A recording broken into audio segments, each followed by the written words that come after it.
नागालैंड में दहला देने वाली वारदात। असम राइफल्स के सर्च ऑपरेशन के दौरान गोलीबारी में 13 लोगों की मौत। मोम जिले में वारदात के बाद बरपा हंगामा।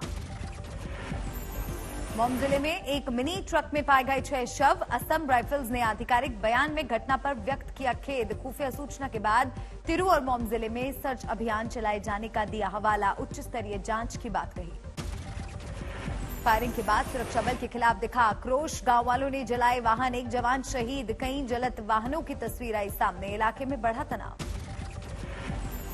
मुख्यमंत्री नेफ्यू रियो ने फायरिंग में हुई 13 लोगों की मौत का संज्ञान लिया। जांच के लिए एसआईटी का किया गठन। लोगों से शांति बनाए रखने की अपील की। केंद्रीय गृह मंत्री अमित शाह ने नागालैंड में मारे सभी लोगों के परिजनों के प्रति व्यक्त की शोक संवेदना। ट्वीट में निष्पक्ष एसआईटी जांच का दिया भरोसा। जैसलमेर में मनाया जा रहा है बीएसएफ का 57वां स्थापना दिवस समारोह। गृह मंत्री अमित शाह ने समारोह में की शिरकत। परेड की दिखी भव्य छटा। बीएसएफ के स्थापना दिवस समारोह में गृह मंत्री अमित शाह ने ली परेड की सलामी। महिला ब्रिगेड का भी दिखा दमखम। अमित शाह ने बीएसएफ की जिप्सी में परेड ग्राउंड का लगाया चक्कर। सीमा सुरक्षा बल के प्रहरियों से हुए मुखातिब। कल जैसलमेर पहुंचे थे अमित शाह। जवानों के साथ किया डिनर। 100 दिन की छुट्टी का किया वादा। सुना जवानों का गाना। तेरी मिट्टी में मिल जावा गुल बढ़ के मैं खिल जावा इतनी सी है दिल की आरज़ू। गोरखपुर पहुंचे सीएम योगी आदित्यनाथ। गोरक्षधाम मंदिर में लगाया जनता दरबार। लोगों से लिए शिकायती पत्र, सुनी समस्याएं। कांग्रेस ने यूपी टीईटी पेपर लीक को बनाया मुद्दा। सीएम योगी पर किया वार। कहा बीजेपी सरकार के अपराधियों से गठजोड़ की वजह से हुआ पेपर लीक। बर्बाद किया जा रहा है छात्रों का भविष्य। दिल्ली में जेएनयू का विवादों से नाता खत्म नहीं हो रहा। इस बार राम के नाम पर छिड़ा घमासान। छात्र संघ की ओर से फिल्म राम के नाम की जेएनयू में हुई स्पेशल स्क्रीनिंग। जेएनयू प्रशासन ने फिल्म राम के नाम की स्क्रीनिंग पर लगाई थी पाबंदी, लेकिन पाबंदी के बावजूद सैकड़ों छात्रों ने देखी फिल्म। अयोध्या में विवादित ढांचा तोड़े जाने पर बनाई गई है फिल्म राम के नाम। हरियाणा के रेवाड़ी में किसान संगठनों ने निकाला विजय जुलूस। आंदोलन में सहयोग के लिए जताया आभार। चुनाव से पहले यूपी में दिसंबर महीने में लगने वाली है तोहफों की झड़ी। काशी विश्वनाथ धाम का 95% काम पूरा। 13 दिसंबर को प्रधानमंत्री नरेंद्र मोदी करेंगे उद्घाटन। 8 मार्च 2019 को पीएम मोदी ने किया था विश्वनाथ मंदिर कॉरिडोर का शिलान्यास। 339 करोड़ की लागत से तैयार हुआ है प्रधानमंत्री का ड्रीम प्रोजेक्ट। 7 दिसंबर को प्रधानमंत्री गोरखपुर को देंगे एम्स का तोहफा। 1000 करोड़ की लागत से तैयार हुआ अस्पताल। 2016 में हुआ था शिलान्यास। पूरी कुंबे के साथ समाजवादी पार्टी में शामिल हो सकते हैं बीएसपी विधायक निशंक तिवारी। अखिलेश से की मुलाकात। डिप्टी सीएम केशव प्रसाद मौर्य का तीखा हमला। अखिलेश यादव को बताया अखिलेश अली जिन्ना अवसरवादी राजनीति का आरोप। तो मैं अब श्री अखिलेश यादव नहीं कहता हूं, उनको श्री अखिलेश अली जिन्ना कहता हूं। लेकिन वह पिछड़ों के नाम पे जो भी थोड़ी बहुत राजनीति करने की कोशिश कर रहे हैं, ये अवसरवादिता कहा जाता है। अखिलेश की चिलमजीवी वाले बयान पर बरसी उमा भारती। कहा भारी पड़ेगी अमर्यादित भाषा। हवा हो जाएगी 400 सीटों पर जीत की दावेदारी। बीजेपी सांसद साक्षी महाराज ने ओवैसी पर साधा निशाना। कहा हिंदू से मुस्लिम में कन्वर्ट हुए हैं हिंदुस्तान के सारे मुसलमान। ओवैसी भी हिंदू की औलाद। ओवैसी को पता होना चाहिए कि उनके परदादे स्वयं सीताराम दास थे। वो स्वयं हिंदू की औलाद हैं और हिंदुस्तान में जितना भी मुसलमान है वो हिंदू से मुस्लिम कन्वर्ट हुआ है। दिल्ली के मुख्यमंत्री अरविंद केजरीवाल का गोवा को लेकर बड़ा बयान। कहा पैसे के दम पर चुनाव जीतती हैं राजनीतिक पार्टियां। 100 करोड़ का लेन देन कर बनाया जाता है मुख्यमंत्री। यूपी में जेपी नड्डा ने फिर किया 300 से अधिक सीट जीतने का दावा। एजेंडा आज तक में बोले बीजेपी नहीं करती है ध्रुवीकरण। एजेंडा आज तक में यूपी चुनाव पर बोले बीजेपी अध्यक्ष जेपी नड्डा। कहा गन्ना में हमारे विरोधी फंसे। जिन्ना वाला बयान अखिलेश की मानसिकता का परिचय। ये अखिलेश जी का जो चैलेंज आप सब लोग कहते हैं, मैं ये मानता हूं कि ये जितने भी वंशवाद के प्रोडक्ट हैं, ये सब सुपरफिशियल थिंकिंग रखते हैं। जेपी नड्डा ने चुनाव के चलते कृषि कानूनों को वापस लेने की बात से किया इनकार। कहा चुनावों पर किसान आंदोलन का असर नहीं। पीएम मोदी ने बड़ा दिल दिखाते हुए वापस लिए कानून। एजेंडा आज तक में बोले रेल मंत्री अश्विनी वैष्णव, रेलवे का कभी नहीं होगा निजीकरण, 100% गारंटी। प्रधानमंत्री नरेंद्र मोदी पर महबूबा मुफ्ती का सबसे बड़ा वार। एजेंडा आज तक में कहा आजादी के वक्त आज के नेता होते तो कश्मीर अभी पाकिस्तान में होता। अगर आज की जो पॉलिटिकल लीडरशिप है अगर वो होती तो आज जम्मू कश्मीर यहां नहीं होता। अगर उनको मजहब के नाम पे किसी मुल्क के साथ रहना होता तो पाकिस्तान के साथ चले गए होते। एजेंडा आज तक में बोली महबूबा मुफ्ती, 370 हटाने से कश्मीर में कुछ नहीं बदला। 370 हटाकर जम्मू कश्मीर के लोगों का भरोसा तोड़ा गया। जम्मू कश्मीर के उपराज्यपाल मनोज सिन्हा का बड़ा बयान। कहा जिसकी भारत में आस्था कश्मीर के मुद्दे पर उसी से होगी बात। एजेंडा आज तक में जम्मू कश्मीर के उपराज्यपाल मनोज सिन्हा ने कहा जम्मू कश्मीर में तेजी से बदल रहे हैं हालात, कश्मीरी पंडितों को बसाने का काम जारी। ओमिक्रॉन कोरोना संकट के बीच पिछले 24 घंटे में देश में सामने आए 8,895 नए कोरोना केस। पिछले 24 घंटे में कोरोना से 107 लोगों की मौत। बैकलॉग जोड़कर जारी किए गए आंकड़े में कुल 2,796 लोगों की मौत दर्ज। पिछले 24 घंटे में अपडेट के लिए गए कोरोना से मौत के आंकड़े में बिहार में 2,426 लोगों की मौत और केरल में 263 लोगों की मौत के बैकलॉग को भी किया गया शामिल। कानपुर आईआईटी के प्रोफेसर मणिंद्र अग्रवाल ने कहा कोरोना प्रोटोकॉल का पालन करने पर भारत में घातक साबित नहीं होगा ओमिक्रॉन कोरोना वेरिएंट, ये डेल्टा जितना खतरनाक नहीं। ओमिक्रॉन कोरोना संकट के बीच असम के गोलाघाट में बुजुर्ग महिला ने लगवाई वैक्सीन। 107 साल बताई जा रही है बुजुर्ग महिला की उम्र। कर्नाटक और गुजरात के बाद अब महाराष्ट्र में ओमिक्रॉन की एंट्री। कल्याण डोंबिवली इलाके में 72 साल के बुजुर्ग में नए वेरिएंट की पुष्टि। 24 नवंबर को दक्षिण अफ्रीका के केप टाउन से दुबई होते हुए दिल्ली पहुंचा था संक्रमित शख्स, फिर दिल्ली से किया मुंबई तक का सफर। स्वास्थ्य मंत्री राजेश टोपे ने कहा ओमिक्रॉन के संपर्क में आए लोगों की टेस्ट नेगेटिव, लोगों से एहतियात बरतने की अपील। हमें एक ही प्रिकॉशन लेना चाहिए कि हमने कोविड अप्रोप्रिएट बिहेवियर का इस्तेमाल करना चाहिए। गुजरात के जामनगर में भी सामने आए ओमिक्रॉन संक्रमित। देश में अब तक ओमिक्रॉन वेरिएंट के 5 मामले।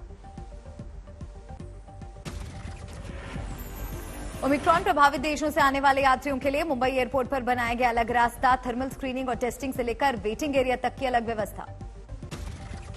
दिल्ली के एलएनजेपी अस्पताल में ओमिक्रॉन के 3 नए संदिग्ध भर्ती। प्रभावित देशों से आए 15 संदिग्धों का चल रहा है इलाज। कर्नाटक के हुबली में आयुर्वेदिक मेडिकल कॉलेज के 2 छात्र कोरोना पॉजिटिव। अयोध्या में हुई एक सेमिनार में हुए थे शामिल। बोधगया में विदेशी की कोरोना पॉजिटिव रिपोर्ट से हड़कंप। मंगोलिया से आए 32 सदस्यीय शिष्टमंडल में शामिल एक शख्स संक्रमित। कोरोना के खिलाफ जंग में हिमाचल प्रदेश की बड़ी कामयाबी। 100% वैक्सीनेशन वाला पहला राज्य, यही लगी थी वैक्सीन की पहली डोज। किसान संयुक्त मोर्चा का अहम फैसला। एमएसपी मुआवजा और किसानों के केस वापसी जैसे मुद्दों पर सरकार से बातचीत के लिए 5 सदस्यीय कमेटी का गठन। कृषि सचिव को सौंपी गई आंदोलन के दौरान शहीद 702 किसानों की लिस्ट। 7 दिसंबर को किसान संयुक्त मोर्चा की अहम बैठक। सरकार के रुख को देखकर तय होगी आगे की रणनीति। सोनीपत की कुंडली सिंगू बॉर्डर पर किसानों का प्रदर्शन। शरीर पर बेड़ियां डालकर एमएसपी गारंटी कानून की मांग। किसानों के मसले पर बोले हरियाणा के मुख्यमंत्री मनोहर लाल खट्टर। कहा कमेटी गठित करने को तैयार, किसानों ने मांगा है समय। केंद्रीय उड्डयन मंत्री ज्योतिरादित्य सिंधिया ने दिग्विजय सिंह के गृहनगर राघोगढ़ पहुंचकर शुरू की घेराबंदी। बीजेपी के सदस्यता अभियान को दिया बढ़ावा। हरियाणा के रेवाड़ी में पुलिस और बदमाशों के बीच मुठभेड़। एक बदमाश के पैर में लगी गोली, पुलिस ने किया गिरफ्तार। एक अपहरण कांड का आरोपी है, गिरफ्त में आया बदमाश। धौलपुर में केवीएम स्कूल के प्रिंसिपल पर पूर्व छात्र ने चलाई गोली, पुलिस ने लिया हिरासत में। यूपी के बस्ती में समाधान दिवस पर दिव्यांग शिकायतकर्ताओं ने उठाया सवाल। तहसील में उनके लिए अलग व्यवस्था नहीं होने का उठाया मुद्दा। ठाणे में गौतम कंपाउंड के मोती कारखाने में लगी भीषण आग। कारखाने में आग लगने पर केमिकल से भरे ड्रम में हुआ धमाका। कुछ ही देर में समूचा कारखाना जलकर खाक।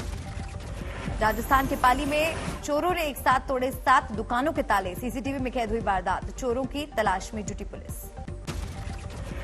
सवाई माधोपुर में अभिनेत्री कैटरीना कैफ और अभिनेता विकी कौशल की शादी की तैयारियां पूरी। 6 दिसंबर से 10 दिसंबर तक के लिए होटल बुक। विकी कौशल और कैटरीना के 50 स्पेशल गेस्ट के लिए ब्रेकफास्ट, लंच और डिनर अलग से बनाने के निर्देश। जोगी महल में होगी हाई टी पार्टी। कैटरीना और विकी कौशल की शादी में शिरकत करने वाले स्पेशल गेस्ट के लिए रणथंभौर में टाइगर सफारी की भी व्यवस्था की गई। सूरत में सामूहिक विवाह समारोह का आयोजन। एक एनजीओ की पहल पर एक ही समारोह में 300 युवा जोड़ों ने रचाया ब्याह। मेहंदी रस्म में शामिल हुई 1000 महिलाएं। राजस्थान के निम्बावास गांव की चींटियों की वजह से दुनिया में होती है चर्चा। 150 बीघे में बसा है चींटियों का साम्राज्य। श्रद्धालु इन चींटियों को रोज खिलाते हैं 4 क्विंटल दाना। आंध्र प्रदेश, ओडिशा और बंगाल के लिए राहत की खबर। मौसम विभाग के मुताबिक कमजोर पड़ रहा है चक्रवाती तूफान जवाद।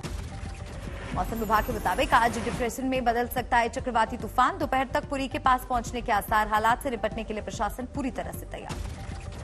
तटवर्ती इलाकों में दिखने लगा तूफान का असर। बंगाल, ओडिशा और आंध्र प्रदेश सहित आसपास के कई राज्यों में तेज बारिश।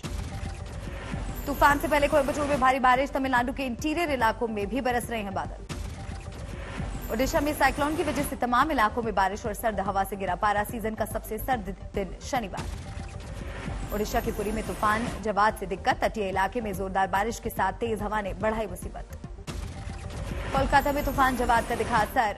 हुई जोरदार बारिश। कई जगहों पर जल भराव का संकट। पश्चिम बंगाल की दीघा में भी तूफान जवाद को लेकर अलर्ट जारी। जोरदार बारिश और तेज हवाओं की आशंका। उत्तराखंड में बदला मौसम का मिजाज। धारचूला में जमकर हुई बर्फबारी। जम्मू कश्मीर की गुरेज में जोरदार बर्फबारी। लुढ़का पारा। श्रीनगर में भी हुई जोरदार बर्फबारी। गुलमर्ग में बिछी सर्द सफेदी। सीतामढ़ी में आरजेडी नेता ऋतु जायसवाल और उनके पति पर 2000 रुपए लूटने का आरोप। बीडीओ ने दर्ज की एफआईआर। सरकारी काम में बाधा पहुंचाने का भी आरोप। ऋतु जायसवाल ने सोशल मीडिया पर जारी किया वीडियो। आरोपों से इनकार किया। कहा जनता करेगी सही गलत का फैसला। वरिष्ठ पत्रकार और पद्मश्री विजेता विनोद दुआ का लंबी बीमारी के बाद दिल्ली में निधन। आज होगा अंतिम संस्कार। हैदराबाद में गट्टीपल्ली शिवपाल बने भारत में ड्राइविंग लाइसेंस हासिल करने वाले सबसे छोटे कद के पहले इंसान। लिम्का बुक ऑफ रिकॉर्ड में दर्ज है नाम। राजगढ़ में दिग्विजय सिंह ने उठाए पंचायत चुनाव पर सवाल। कानूनी तौर पर गलत ठहराया। दिग्विजय सिंह ने रोटेशन प्रणाली का दिया हवाला। कहा महिलाओं के लिए जो सीट पहले आरक्षित थी वही फिर कैसे आरक्षित। लखनऊ में यूपी प्रशासन की सराहनीय पहल। सर्दी में जरूरतमंदों की मदद के लिए लॉन्च की क्लॉथ बैंक योजना। गरीबों के लिए ऊनी कपड़े कर सकेंगे दान।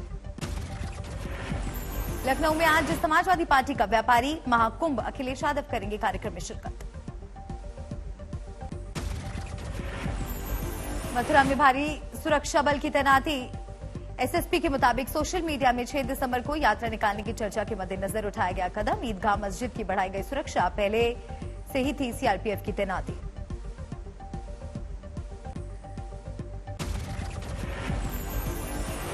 गया में कारोबारी की हत्या के मामले में 4 बदमाश गिरफ्तार। पुलिस के मुताबिक पत्नी ने दी थी सुपारी। बिहार के सीतामढ़ी में मुख्य प्रत्याशी के घर में डकैतों का तांडव। 8 लाख के गहने और कैश लेकर फरार। सीसीटीवी में कैद हुई वारदात। रायबरेली में 3 शातिर बदमाश गिरफ्तार। 18,000 रुपए कैश, 3 तमंचे, कारतूस और एक कार बरामद।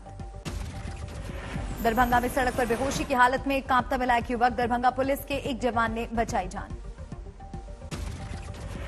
अंबाला में देह व्यापार गिरोह का भांडाफोड़। 3 महिलाओं सहित 5 लोग गिरफ्तार। बरेली में कारोबारी के घर हुई डकैती के मामले में 10 शातिर चोर गिरफ्तार। 5 लाख के गहने और 5 तमंचे बरामद। 2 महीने पहले हुई थी 12 लाख की डकैती। मुजफ्फरपुर में कलेक्ट्रेट परिसर में मिली शराब की खाली बोतलें। तस्वीरें वायरल। महाराष्ट्र सुरक्षा बल के 2 जवानों ने बचाई महिला की जान। चलती लोकल में चढ़ने की कोशिश में गिरी महिला। रेलवे ट्रैक पर गिरने से पहले ही जवानों ने संभाला। कानपुर ट्रिपल मर्डर केस में पुलिस को मिली डॉक्टर की डायरी। कोरोना को बताया जिम्मेदार। पत्नी और बच्चों की हत्या के बाद आत्महत्या का जिक्र। डॉक्टर के कमरे से मिली डायरी में लिखा है, अब कोरोना नहीं ये ओमिक्रॉन लेगा सबकी जान। लाइलाज बीमारी से ग्रस्त हूं मैं, अब और लाशें नहीं गिननी।